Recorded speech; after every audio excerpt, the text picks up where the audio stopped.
সাতক্ষীরার 4টি সংসদীয় আসনে 20 জন প্রার্থী প্রতিদ্বন্দ্বিতা করছেন। বিকালে আইনশৃঙ্খলা বাহিনীর মহড়া শেষে সন্ধ্যায় শহরের হাসপাতাল মোড়ে জেলার রিটার্নিং কর্মকর্তা সাংবাদিকদের ব্রিফ করেন। বিস্তারিত জানিয়েছেন প্রতিনিধি এম জিল্লুর রহমান।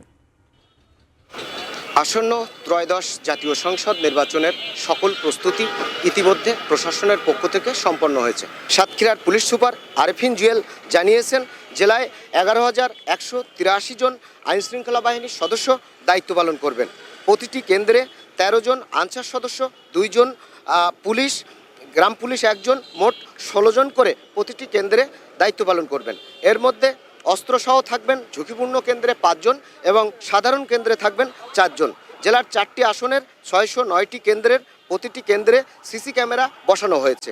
এসব কেন্দ্রের ঝুঁকিপূর্ণ 179টি কেন্দ্রে বডি অন ক্যামেরা থাকবে পুলিশের কাছে।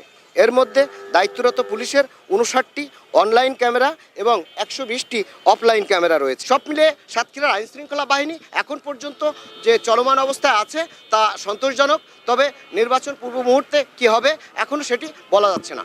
এই ছিল সাতক্ষীরা থেকে আমার কাছে সর্বশেষ খবর।